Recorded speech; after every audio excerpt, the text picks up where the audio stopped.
Go, j'aime bien. Merci beaucoup. Merci beaucoup pour cette super introduction. Je suis vraiment très d'accord avec beaucoup de ce qui a été dit, donc c'est top. Donc aujourd'hui, je vais vous parler de comment rendre les IA bénéfiques. Avant ça, peut-être un peu de l'importance de rendre les IA bénéfiques. Et avant ça, encore, je vais essayer de poser la question, si on pense à l'état du monde, si on veut faire du bien dans l'état du monde, c'est bien de le connaître un petit peu. Et du coup, un peu, la première question que je vais vous poser, c'est d'essayer d'imaginer dans votre tête à quoi ressemble la courbe du nombre de personnes en extrême pauvreté dans le monde. Je parle bien du nombre, pas de la proportion. Quel est le nombre de personnes en extrême pauvreté dans le monde? Est-ce que ce nombre augmente au cours du temps? Est-ce qu'il diminue? Voilà. Donc, la réponse c'est ça. C'est une courbe qui m'a beaucoup surpris quand je l'ai découverte. Donc, vert plus rouge, c'est la population mondiale. Et on se rend compte que pendant longtemps, en fait, la quasi-totalité du monde était en extrême pauvreté.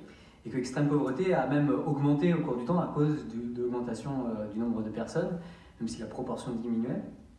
Et ce qui est assez étonnant, c'est que c'est jusqu'en années 60-70, où ça commençait un petit peu à diminuer, et de façon encore plus étonnante, à partir des années 2000, ça commençait quasiment à chuter, vraiment à bien descendre. Et si on essaie d'extrapoler cette courbe, on sent qu'il y a une chance que ça atteindra zéro, quoi, ce qui est quand même une très bonne nouvelle. Donc le monde a l'air de s'améliorer, en tout cas ce graphe. Il y a pas mal d'autres métriques qu'on peut regarder, pareil. Par exemple, les morts infantiles, donc les morts à la naissance ou peu de temps après. Là, on se rend compte qu'il y a plusieurs maladies qui expliquent ça et qu'à peu près toutes ces courbes vont vers le bas. Et certaines se sont mises à aller vers le bas finalement assez récemment, autour de 2005, voire pour le sida, autour de un peu plus tard peut-être même. Mais là encore, on voit que ça diminue et on se dit que peut-être que si on a envie, si on extrapole un peu ces courbes, on se dit que peut-être que c'est possible de les réduire peut-être quasiment à zéro. Donc voilà, notre courbe souvent mise en avant, c'est le nombre de personnes mortes dans des conflits. Là encore, ça diminue pas mal. Il y a des petits trucs au bout à droite qui sont pas très cool, mais globalement, ça va quand même dans le bon sens.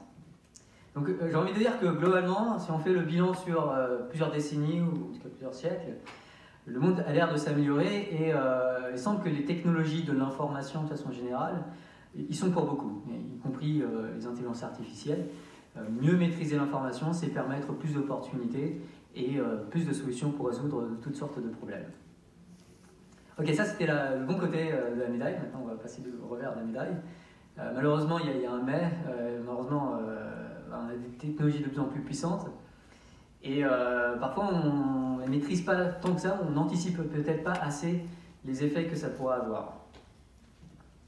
Donc j'imagine que vous êtes au courant de l'affaire Cambridge Analytica. Je ne sais pas si vous avez vu, qui a vu le documentaire The Great Hack?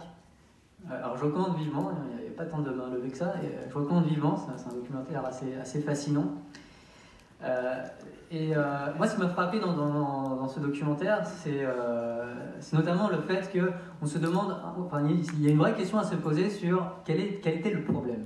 On sent qu'il y avait un problème, on sent clairement qu'il y a un problème, mais c'est pas très clair d'identifier quel est le problème. Notamment d'un point de vue légal, c'est assez compliqué, et d'un point de vue éthique également. Donc, clairement, un autre aspect, c'est peut-être que différents problèmes sont un petit peu mélangés, donc il y a peut-être des confusions possibles, mais clairement il y a un problème en termes de confidentialité des données, et c'est vraiment sur ça finalement que beaucoup de gens ont insisté. Mais il y a peut-être un problème qui est peut-être plus grave encore, non pas que le premier soit pas grave, mais c'est peut-être cet aspect de manipulation politique à très grande échelle. On se rend compte qu'une entreprise, en faisant de la publicité, des campagnes présidentielles ciblées, est capable d'avoir des effets à très très grande échelle, parce que d'une certaine manière, nos démocraties dépendent sur la manière dont les gens votent, et d'une certaine manière, la manière dont les gens votent est en un sens hackable. C'est-à-dire qu'on peut modifier la manière dont les gens votent, typiquement avec des campagnes publicitaires ciblées. Et ça, en fait, on le sait. C'est clairement, de toute l'histoire des démocraties, il y a eu des campagnes présidentielles. Et ça paraît pas mal, on a tendance à dire, bon, bah, même il faut que les différentes personnes s'expriment, et elles peuvent s'exprimer en fonction de l'auditoire. C'est juste qu'avec les nouvelles technologies de l'information, on est capable de faire une nouvelle chose qu'on n'était pas capable de faire avant avec l'information, c'est-à-dire la personnaliser et la cibler. Et du coup, ça amène à peut-être repenser, ça invite sans doute à repenser finalement qu'est-ce qu'on s'autorise dans une campagne présidentielle, comment devrait finalement fonctionner même nos démocraties.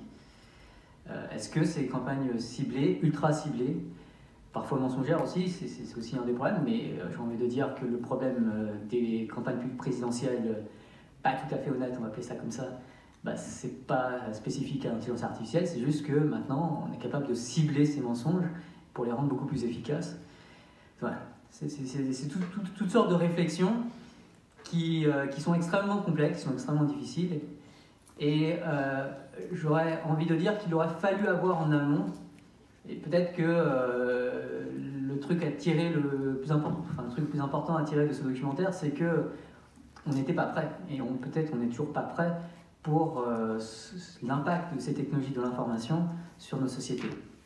En tout cas, il y a clairement eu beaucoup de ce que j'appelle ce qu'on pourrait appeler les effets secondaires de ces intelligences artificielles, c'est-à-dire que ces intelligences artificielles, elles sont déployées avec un but. Le but de ces intelligences artificielles, celles de Facebook ou de YouTube ou des campagnes présidentielles, ça paraît pas si néfaste a priori, en tout cas celui de Facebook et de YouTube ou de Google. Finalement, ce que cherche à faire YouTube, c'est montrer aux gens des vidéos qu'ils veulent voir. Si on m'avait dit ça il y a 15 ans, j'aurais trouvé ça quasiment être une cause bénéfique. Finalement, c'est donner aux gens ce qu'ils veulent, on a l'impression d'aller dans le sens de ce que les gens veulent, ça a l'air d'être quelque chose de bénéfique. Ce qui s'est passé, c'est que en fait, cet objectif qui paraît assez bénéfique, mais qui, en fait, il a des vulnérabilités et surtout il a des effets secondaires. C'est comme lorsqu'on prend un médicament, on essaie de soigner une pathologie, une maladie, mais si le médicament est très puissant, il peut avoir des effets secondaires qui peuvent être potentiellement plus préoccupants que la maladie originale. C'est un petit peu le même problème ici.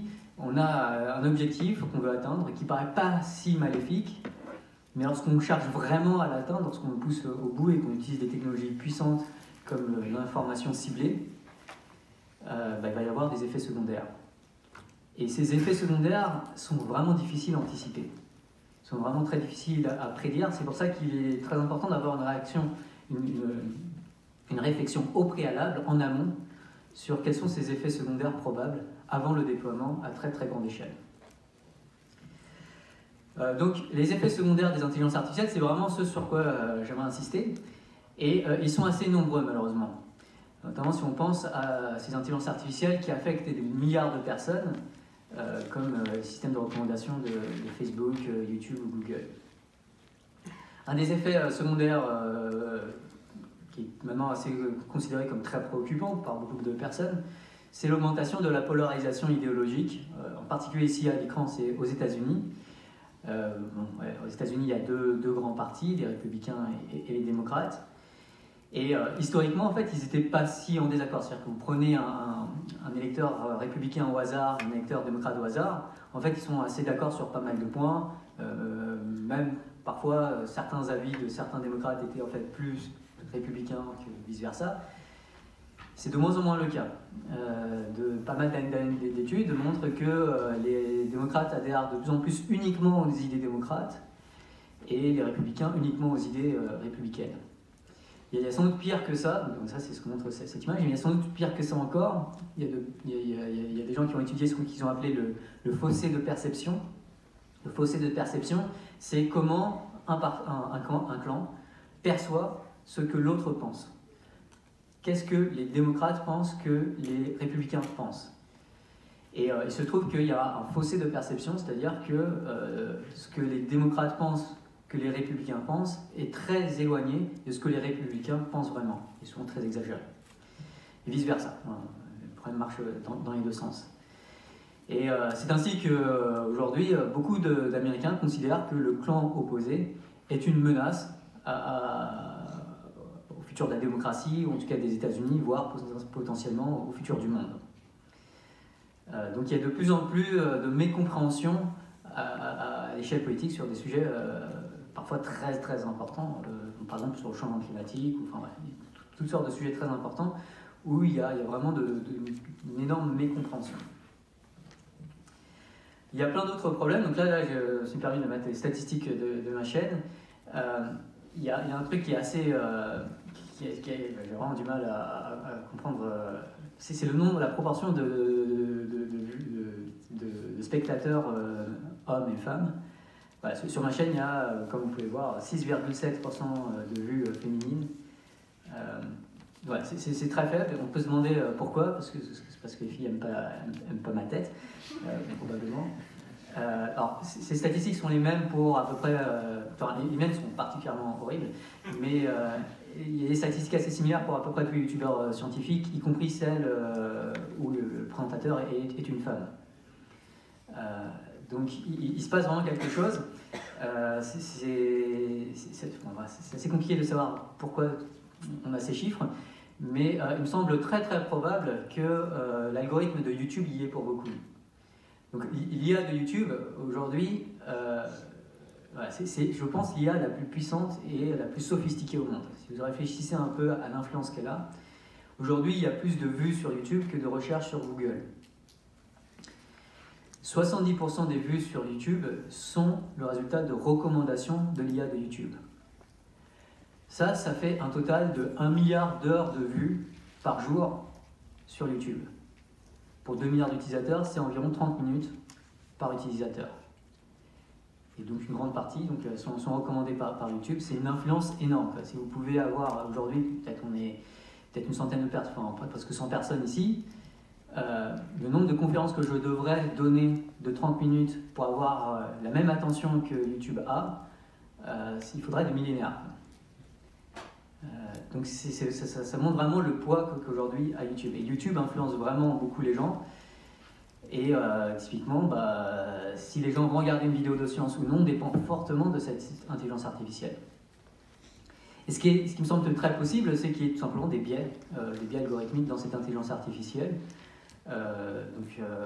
Annabelle en a déjà parlé, je pense que c'est un sujet assez récurrent. Et, enfin, si vous n'en avez jamais entendu parler, je vous invite un peu à vous informer à ce sujet. Il y a des biais algorithmiques qui sont dus au fait de répliquer typiquement le passé, ou peut-être qu'il y a une petite différence initiale mais complètement amplifiée par les informations. On sait qu'on a tendance à être assez addictif, il y a un côté assez addictif à certaines informations. Du coup, plus on est exposé à un truc, plus on va vouloir aimer regarder ce genre de choses. Il est possible qu'une petite différence initiale conduise à des différences énormes après coup. Voilà. Et toutes sortes d'explications possibles. Toujours est-il qu'il y a ce constat et moi il me semble assez problématique. Bon, après, peut-être que j'y suis pour quelque chose avec mes vidéos. D'autres aspects assez préoccupants par rapport à ces intelligences artificielles, c'est que si vous réfléchissez à l'objectif de beaucoup d'intelligences artificielles aujourd'hui, les plus déployées sur Internet, c'est souvent l'attention. C'est souvent essayer d'avoir l'utilisateur qui reste devant son écran, parce que typiquement il va y avoir une publicité qu'on va pouvoir lui montrer. Et donc ça c'est ce qu'on appelle plus globalement l'économie de l'attention. Si vous y réfléchissez, c'est absolument pas spécifique aux GAFA ou aux intelligences artificielles. Tout mouvement politique, toute association, tout mouvement caritatif ou tout youtubeur veut l'attention de la plupart des gens. C'est vraiment l'objectif de beaucoup de choses. Il est amplifié sans doute par ce qu'on appelle l'effet de réseau, qui fait que quand on devient grand, c'est beaucoup plus facile de continuer à grandir. C'est très difficile de démarrer au début, mais dès qu'on devient un peu grand, on grossit beaucoup plus vite.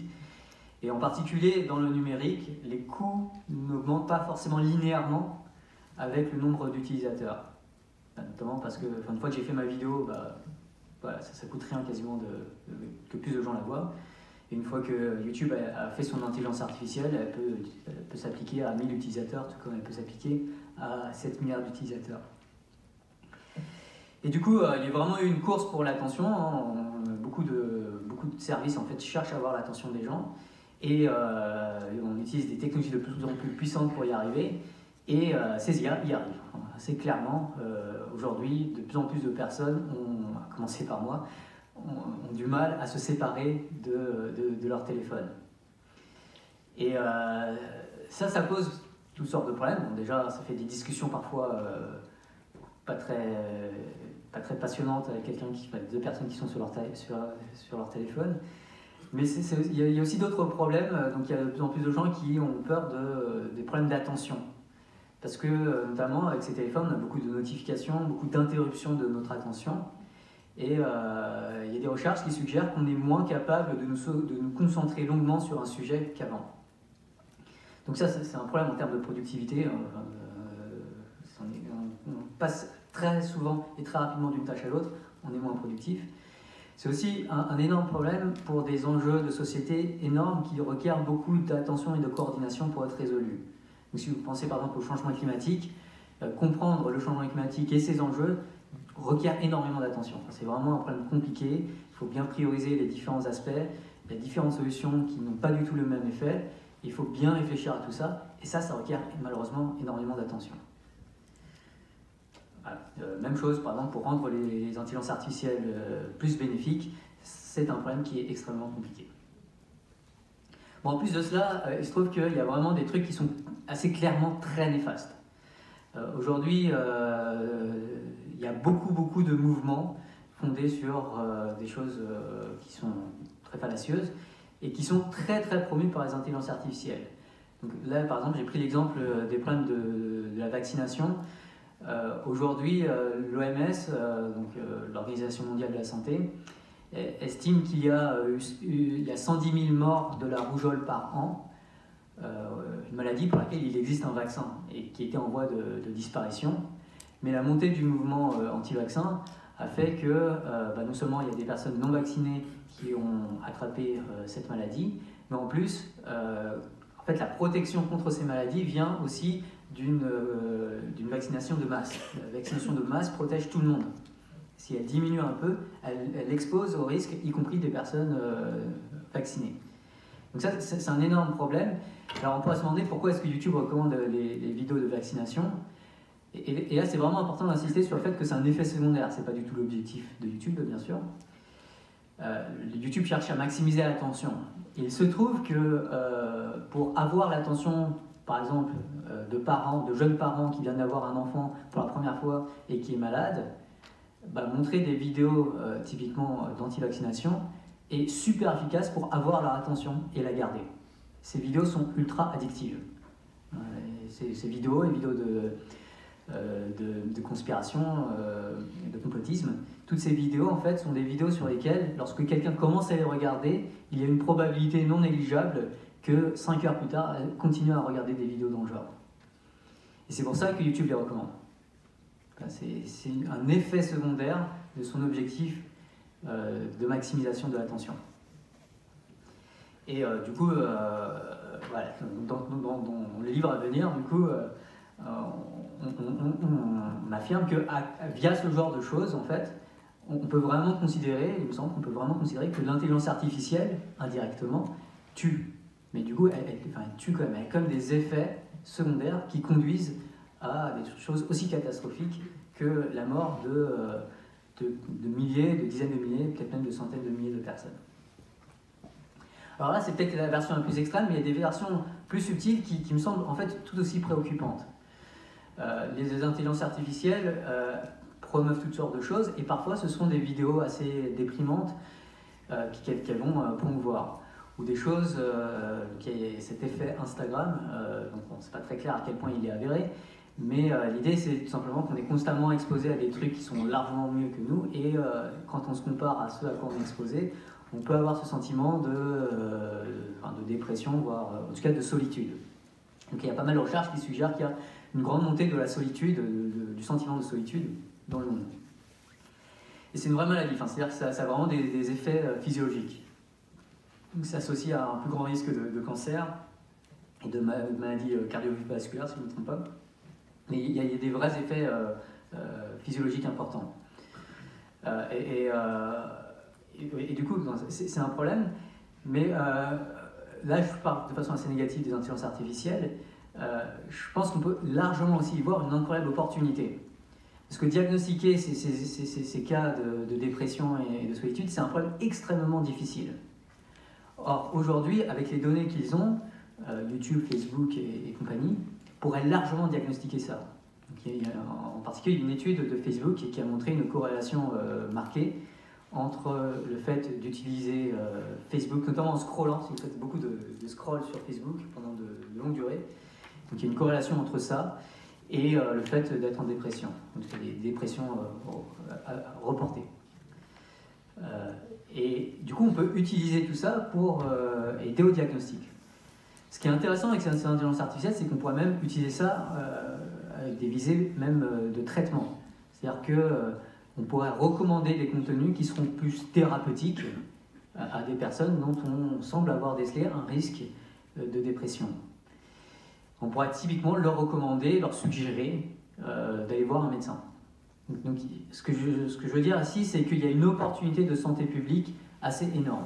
Et tout ça, ça touche des millions de personnes. C'est vraiment très, très, très grande échelle. Alors, un autre problème, slash peut-être opportunité pour les intelligences artificielles, c'est de parler des sujets importants. Aujourd'hui, en maximisant l'attention des utilisateurs, les sujets importants, malheureusement, ne sont pas ceux qui seront mis en avant par les intelligences artificielles. Hein, souvent, les intelligences artificielles veulent maximiser le nombre de clics. Voilà, un long rapport sur le problème, un problème environnemental dans un pays très éloigné, ça ne va pas avoir beaucoup de clics, a priori. Du coup, ce genre de contenu, dans une guerre de l'attention, va être mis au second plan. Enfin, beaucoup de gens pensent que c'est un énorme problème. Donc, c'est un problème aujourd'hui, mais si on rendait les IA plus bénéfiques, on pourrait ici en faire une opportunité. C'est-à-dire qu'on pourrait peut-être modifier les recommandations aux utilisateurs pour mettre en avant, au lieu de mettre en avant le dernier scandale de telle célébrité, on pourrait mettre davantage en avant des réflexions qui seront plus importantes pour le futur de l'humanité, ou même pour le bien-être de l'humanité aujourd'hui. Voilà, je pense qu'il y a des opportunités assez énormes dans toutes sortes de secteurs. Hein. Parler un petit peu de la santé, de l'éducation, même du développement, des pays en voie de développement, et également dans le secteur de environnemental, énergie. Ouais, je pense qu'il y a des opportunités assez énormes, mais c'est super important, je pense, pour toutes ces opportunités qui sont souvent des problèmes d'information. Hein. Quand on pense à la santé de quelqu'un, c'est souvent avant tout un problème d'information, de diagnostic notamment, mais également de traitement. Donc pour tous ces problèmes qui sont beaucoup des problèmes d'information, c'est très important de faire en sorte que l'information auquel ces différentes personnes auront accès sera choisie de manière aussi bénéfique que possible. Voilà, j'espère vous avoir convaincu que rendre les IA bénéfiques est une urgence, et ça deviendra de plus en plus une urgence au fur et à mesure que les IA auront de plus en plus de pouvoir, puisque comme le dit très bien l'oncle de Spider-Man, de grands pouvoirs impliquent de grandes responsabilités. Alors, malheureusement, c'est pas facile. Donc, c'est la deuxième thèse que je vais défendre aujourd'hui, c'est que pour rendre les IA bénéfiques, il ne suffit pas de le demander. Il va vraiment falloir organiser toute une industrie et tout un champ de recherche autour de rendre les IA bénéfiques pour vraiment y arriver, et notamment y arriver robustement. C'est-à-dire qu'une IA qui a 50% de chance, ou en général ça va bien marcher, ça ne suffit pas. Et ça, je vais l'illustrer avec 2 points, j'aurais pu l'illustrer avec beaucoup plus de points, il y a énormément de recherches à faire dans ce domaine, mais je vais l'illustrer avec 2 points seulement. Le premier, ça va être la robustesse aux attaques. Donc, aujourd'hui, il y a des intelligences artificielles qui sont déployées pour gérer énormément de choses, notamment l'algorithme de YouTube, mais souvent ces intelligences artificielles, souvent elles arrivent à avoir un taux de performance assez ahurissant. Elles peuvent être bonnes à 99,99%. Mais il se trouve que, notamment lorsqu'on gère une quantité massive d'utilisateurs, ça ne suffit pas. Donc, par exemple, il y a eu ce scandale en février dernier, donc il y a plusieurs mois, où des gens se sont rendus compte que sur YouTube, il y avait des vidéos pédophiles qui n'ont pas été censurées par YouTube. YouTube censure énormément de contenu inapproprié, mais ces vidéos pédophiles ont passé le filtre, et pire que ça, en fait, elles étaient parfois recommandées. C'est très difficile pour YouTube de savoir quel contenu de vidéo. Ils le font très bien, ils utilisent les meilleurs IA au monde pour y arriver, mais il reste des cas où l'IA n'y arrive pas. Pourquoi ? Parce que vous pouvez être bon à 99,99%, c'est-à-dire vous trompez seulement 0,01% du temps. Si vous recevez 1 million de requêtes, hein, s'il y a 1 million de vidéos mises en ligne qui sont pédophiles, votre taux d'erreur de 0,01% ne sera pas suffisant. Parce que si il y a 1 million de vidéos, 0,01% fois 1 million, ça fait que quand même, je ne vais pas faire les calculs de tête parce que j'y arrive pas, mais des centaines de vidéos vont sans doute passer le filtre. En fait, c'est pire que ça. Ça, c'est juste le cas où ceux qui mettent des vidéos en ligne sont juste bêtes et méchants, ils font juste ça bêtement, on va dire. En pratique, les gens qui mettent des vidéos en ligne, ils veulent que leurs vidéos passent le filtre de censure. Du coup, ce qu'ils vont faire, c'est qu'ils vont chercher à exploiter, à trouver et à exploiter les faiblesses de cette intelligence artificielle. Donc peut-être qu'ils vont trouver un réglage de leur vidéo, une certaine balance des blancs, peut-être tourner de 1 degré, zoomer, faire un petit effet fisheye, voilà. Il y a plein d'effets possibles qu'on peut faire. Et peut-être qu'ils vont trouver un réglage pour lequel l'intelligence artificielle de YouTube se trompera 50% du temps. Et si c'est le cas, il suffit d'uploader 200 vidéos pour qu'il y en ait 100 qui passent le filtre. Donc c'est un vrai problème très très difficile. On parle d'attaque du machine learning, donc, on parle aussi de machine learning adversarial, et en particulier dans ce cas on parle d'attaque par évasion, c'est-à-dire qu'on a une intelligence artificielle déjà déployée et on cherche à trouver, les attaquants cherchent à trouver les faiblesses de cette intelligence artificielle pour les exploiter. Aujourd'hui malheureusement il n'y a pas encore de très bons résultats, les résultats de recherche dans ce domaine sont un peu déprimants malheureusement. C'est-à-dire qu'il y a beaucoup de trucs qui consistent à montrer, oui, cette intelligence artificielle est attaquable. Ce qui est un peu déprimant. En fait, il y a des cas assez plus subtils encore, plus dérangeants encore que ça. Donc ça, c'est l'exemple historique, donc ça date un peu, je crois que c'est 2014. Donc c'est un peu l'exemple historique de l'attaque par évasion, où voilà, donc à votre gauche, vous avez une image de panda, l'intelligence artificielle arrive à reconnaître le panda, et puis vous ajoutez une petite modification, vous ajoutez une petite modification infime de couleur de tous les pixels, et vous obtenez l'image de droite qui est clairement une image de panda encore. Moi je ne vois pas la différence entre l'image de gauche et de droite. Mais l'intelligence artificielle change complètement d'avis. Elle pense maintenant que c'est un gibbon. Bon, à la limite, qu'elle se trompe, ça peut ressembler un petit peu. Ce qui est plus dérangeant, plus troublant, c'est son degré de confiance. Avant, elle pensait que c'était un panda, mais elle n'était pas trop sûre, mais quand même pas mal. Maintenant, elle est quasiment sûre que c'est un gibbon. Et ça, c'est un énorme problème. Je pense que beaucoup de gens proposent de résoudre le problème des attaques adversariales en rendant les intelligences artificielles beaucoup plus conscientes de l'étendue de leur ignorance, de la probabilité qu'elles se trompent. Cet exemple montre que c'est pas si facile.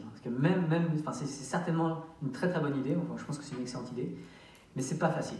Il suffit pas de le dire, il faut vraiment faire de la recherche pour essayer de proposer des solutions qui soient robustes à ce genre d'attaque. Donc ça, c'était le cas où on a des données... souvent, aujourd'hui, on va souvent entraîner nos intelligences artificielles avec des données qu'on a collectées et tout ça. En fait, ce qui se fait de plus en plus maintenant, surtout sur les intelligences artificielles déployées déjà sur celles de YouTube et compagnie, c'est qu'en fait, elles vont apprendre des données que les utilisateurs vont leur fournir. Donc ça, c'est aussi un autre exemple historique assez important. C'est une IA de Microsoft qui s'appelle Tate 8, qui avait été lancée pour jouer le rôle d'une adolescente qui découvre un peu le monde. Voilà.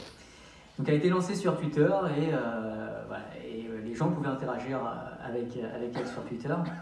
Je ne sais pas combien de personnes sont sur Twitter, mais sur Twitter, il y a des utilisateurs qui sont moins bienveillants que d'autres.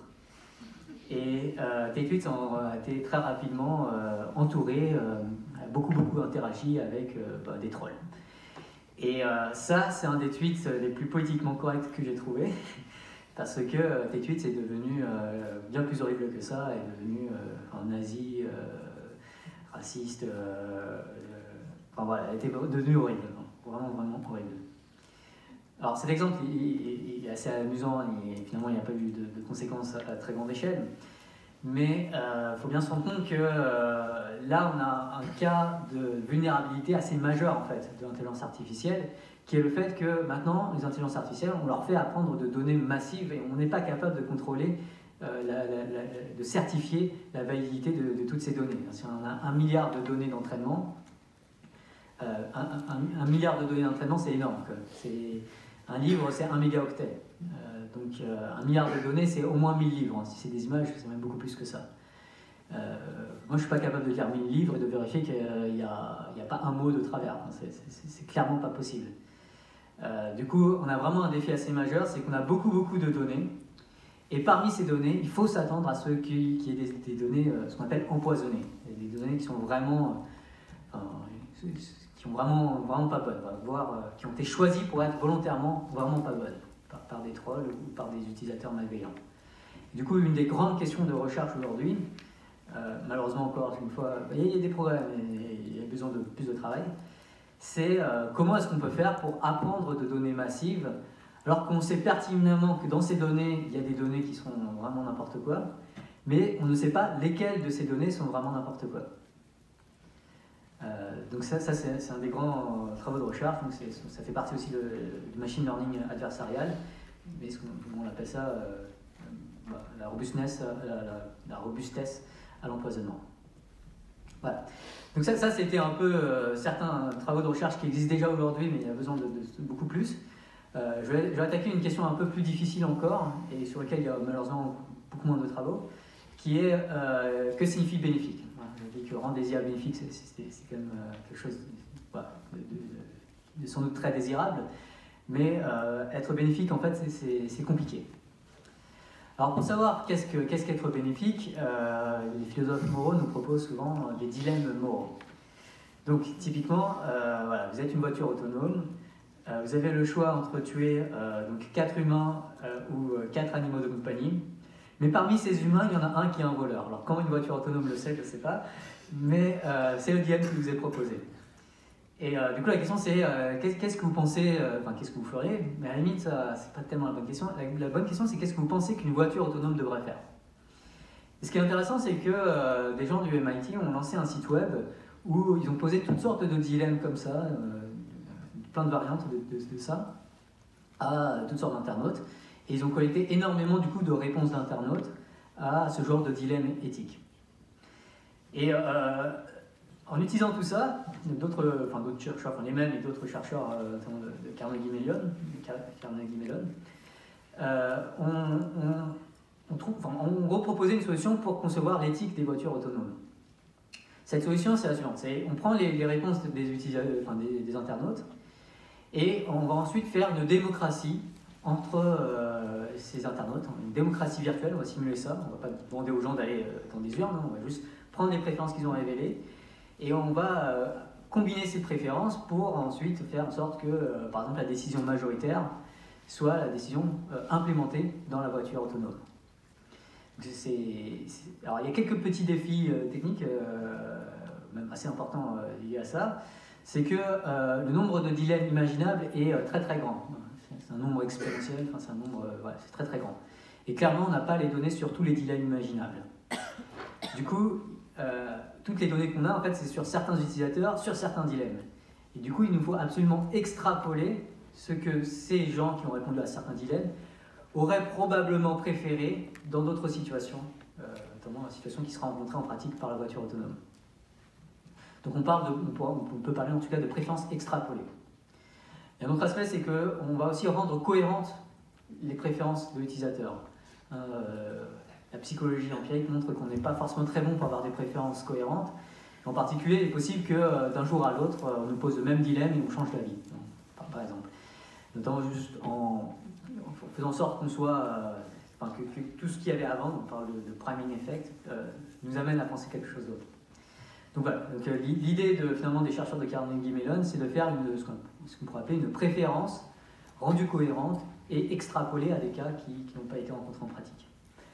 Un autre défi technique important de tout ça, c'est que on a plusieurs utilisateurs, on a fait leurs préférences cohérentes extrapolées, on peut faire une démocratie virtuelle pour savoir ce qu'il faut faire dans telle ou telle situation. Tout ce calcul en fait extrêmement long et coûteux. Et en particulier, c'est assez problématique parce qu'en pratique, la voiture autonome a que quelques millisecondes pour réagir. Donc il faut faire toute cette simulation en quelques millisecondes. Le calcul exact n'est pas faisable, et du coup, ce qu'ils ont fait, c'est une heuristique pour pouvoir faire ce genre de calcul. Alors, moi ce qui m'intéresse, je pense qu'il y a plus d'enjeux du côté de l'intelligence artificielle de YouTube que des voitures autonomes aujourd'hui. Et ce problème, ce qui est intéressant, c'est que le même problème se pose à l'intelligence artificielle de YouTube. Elle doit faire des recommandations à chaque instant, et on peut voir chaque recommandation comme un dilemme éthique potentiel. Ce que je veux vraiment montrer à l'utilisateur, cette vidéo qui a l'air de vouloir voir, mais qui est quand même très violente et qui a un peu un appel à la haine, ou est-ce que je vais essayer de rediriger vers une autre vidéo qui n'est pas vraiment ce qu'il veut voir, mais qui peut peut-être finir par aimer. Enfin, voilà. Il y a des vrais dilemmes à chaque recommandation de YouTube. Et ces dilemmes doivent être résolus, encore une fois, en un temps très très restreint, en quelques millisecondes, parce que les utilisateurs de YouTube veulent des réponses rapides. Il y a un autre problème aussi par rapport à tout ça, c'est que souvent on a des intuitions de ce qui devrait être, des intuitions morales, mais que ces intuitions morales, en fait, elles ne sont pas très cohérentes, elles ne sont pas très réfléchies, elles sont très influençables et très influencées, elles sont même manipulables. Et il y a beaucoup de livres qui montrent qu'en fait on a beaucoup de faiblesses finalement au niveau des biais cognitifs notamment, et qui font que nos préférences ne sont pas les préférences qu'on aura si on y réfléchissait davantage.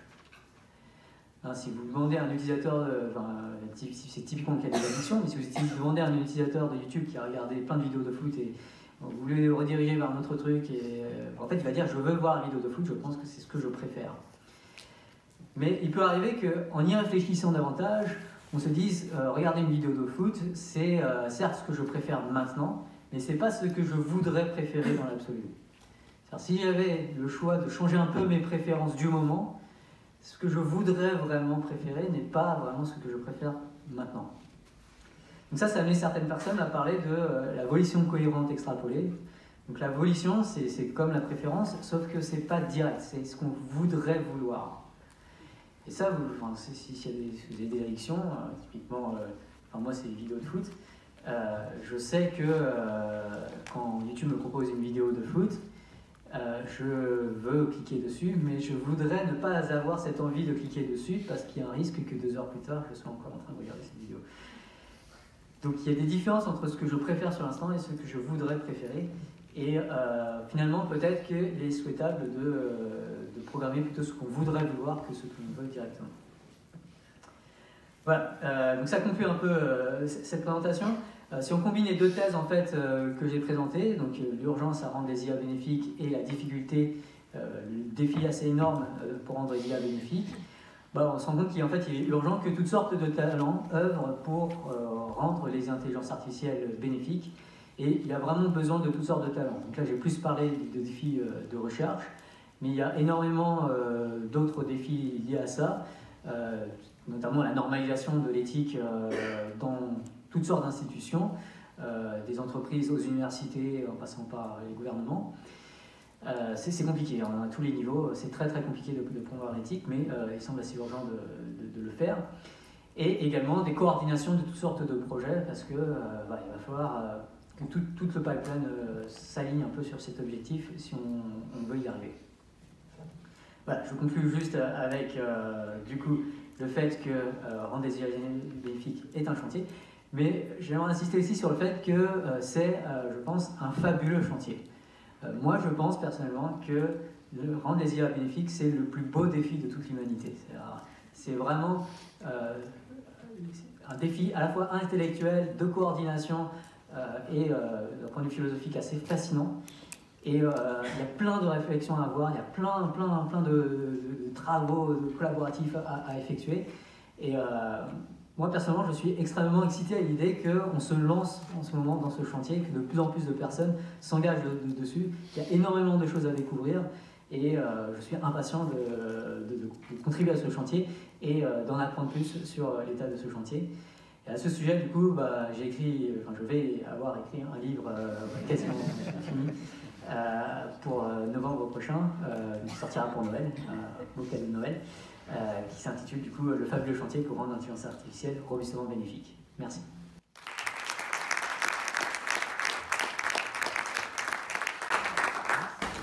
Merci beaucoup. On a un peu de temps pour des questions. Est-ce qu'on en a? Est-ce qu'on a des questions?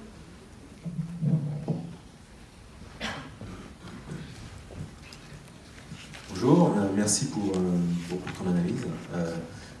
J'ai eu une réaction quand tu évoquais le fait que YouTube, on nous proposait des choses indirectement, ils nous influencent, mais qui pourrait peut-être nous proposer des choses de façon bénéfique, avec le problème qu'indirectement, ils cherchent à nous influencer de façon positive, donc du coup, il y a un effet de manipulation de masse par effet de bord. Est-ce éthique, est-ce pas éthique? Comment tu le vois? Ouais, je pense que c'est important de se poser la question de ça. Et du coup, si on prend le paradigme de la volition cohérente extrapolée, calculer ce que tous les gens voudraient vouloir et ensuite faire une démocratie virtuelle sur tout ça, on se rend compte que en fait, c'est une manipulation de masse par ce que la masse voudrait vouloir, d'une certaine manière. Aujourd'hui, on est très très loin de tout ça et je pense que c'est un énorme problème que YouTube soit pas plus ouvert sur comment notamment offrir ce genre d'opportunités de collaboration, par exemple avec toutes sortes de milieux sur comment rendre leurs IA plus bénéfiques. C'est une vraie question, quoi. C'est une vraie question. Ouais.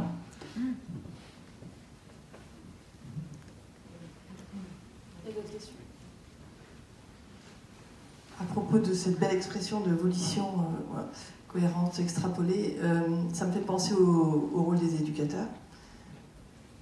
Parce que les vidéos de foot, je connais, donc je peux suivre sur mon téléphone ce que mon fils aime. Mais justement, c'est une discussion permanente. Donc, je comprends que dans le cadre de cette conférence, on parle des comportements des adultes. Mais quelle est, dans votre activité de recherche, la place des gens qui sont des éducateurs? Parce qu'avant de devenir adulte, on a été formé à l'utilisation de sa volonté, justement. Où est-ce qu'on en est là-dessus? Ouais, peut-être que je peux parler de maths, puisque je ne l'ai pas fait aujourd'hui. L'éducation des maths, c'est un vrai problème. Hein. C'est assez compliqué. Et aujourd'hui, il y a beaucoup de gens qui sont en échec en mathématiques, notamment parce qu'ils ont une anxiété des mathématiques. Hein. Ce qu'on appelle la mathophobie, une page Wikipédia à ce sujet. Et l'un des gros problèmes, du coup, c'est que bien éduquer sur les maths, en fait, est un vrai problème. Passer par l'éducation nationale, par exemple, est vraiment difficile, notamment parce que c'est une grosse machine. Ce qui pourrait être intéressant avec en tout cas, moi, c'est la stratégie, en gros, parce qu'à la base, je me suis lancé sur YouTube parce que je voulais promouvoir les mathématiques, parce que je pense que passer par l'éducation nationale aujourd'hui, c'est très compliqué, notamment parce que c'est associé à un examen, les maths. Et, du coup, il fallait promouvoir une autre façon de faire des mathématiques et un truc qui passe par notre canal et qui soit beaucoup plus, plus dans la joie des mathématiques. Et en fait, en y réfléchissant, la seule façon que j'ai trouvée, c'est de me lancer sur YouTube et de passer par l'algorithme de YouTube. Et les recommandations de YouTube jouent énormément sur les gens que je peux influencer ainsi. Quoi. Donc, ça pour dire qu'aujourd'hui, pour promouvoir les mathématiques, pour améliorer les gens, éduquer les gens en mathématiques, il me semble que même ma stratégie, et c'est vraiment des années de réflexion, c'est finalement le bottleneck, le point le plus important, c'est finalement les recommandations de YouTube. Et je pourrais dire ça de toutes sortes de domaines, de toutes sortes de causes. Par exemple, le changement climatique, c'est souvent un problème d'information. Et la meilleure façon de combattre du coup, le changement climatique, ça semble être de passer par des systèmes qui choisissent l'information auxquelles des milliards de gens sont exposés.